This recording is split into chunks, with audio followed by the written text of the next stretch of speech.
Hello friends, today we are going to study the neurons with respect to their structure and function.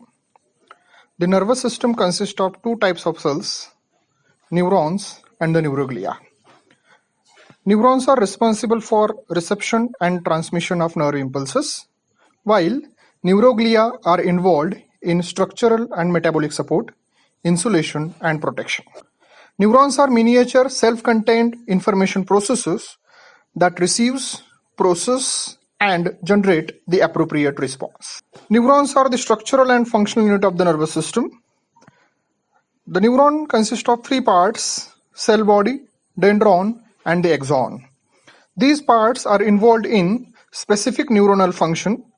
For example, the somatodendritic zone is responsible for reception of the nerve impulses as well as the stimuli from the environment.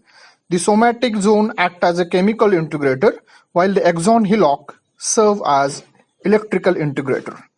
The axon is involved in the propagation of the nerve impulses, while the synaptic knobs situated at the axon terminal convey the signal output to the next neuron or the effector organ. This is also known as cyton, perikaryon or the soma.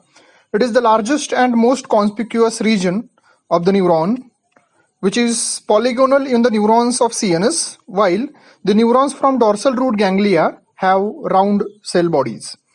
The cyton consists of centrally placed spherical nucleus and well-defined nucleolus. The nucleus consists of euchromatin, which is responsible for transcription. The cytoplasm of cyton consists of basophilic material, which is called as Nissls granules. These Nissls granules, in turn, are made up of rough endoplasmic reticulum cisternae and polyribosomes. They are present in dendrites as well as soma, but they are absent from axon hillock. The size, shape and form of Nissls granules changes with the physiological and pathological conditions. The second part of neuron is called as a dendrites.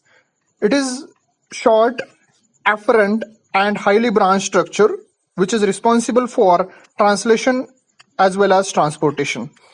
The transport of materials in dendrites is facilitated by the microtubules, while neurofilaments carry out transportation in axons.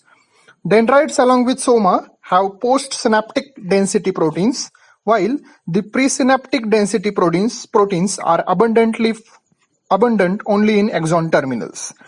The third part of the neuron is called as axon, which is long, efferent and relatively unbranched. Some axons possess axon collaterals that are present at right angle to the axon axis. Axon hillock is a pyramid-shaped region that is responsible for generation of the nerve impulses. The conduction velocity of a nerve impulse is directly proportional to the diameter of the axon. The axon may have branches which are called axon terminals, which have end knobs or synaptic buttons containing the neurotransmitters. Neurotransmitters are the chemical messengers that carry nerve impulses from among the neurons and between the neuron and the effector organs like muscles and glands. Neurons are classified into two types on the basis of presence or absence of myelin sheath as myelinated or medulated nerve fibers, and the second one are called as an unmedulated or non-medulated nerve fibers. Myelinated nerve fibers have myelin sheath and are white in appearance, while unmyelinated nerve fibers lack myelin sheath and are gray in appearance. Myelinated nerve fibers are covered with myelin sheath from Schwann cells. The space adjacent between the Schwann cells is called as a node of Ranvier. Myelinated nerve fibers carry nerve impulses much faster than the unmyelinated nerve fibers. This process is called as a saltatory conduction, which is against the continuous conduction shown by the unmyelinated nerve fibers. Axons also function in axonal transport of materials between the soma and axon terminals. There are two types of the axonal transportation.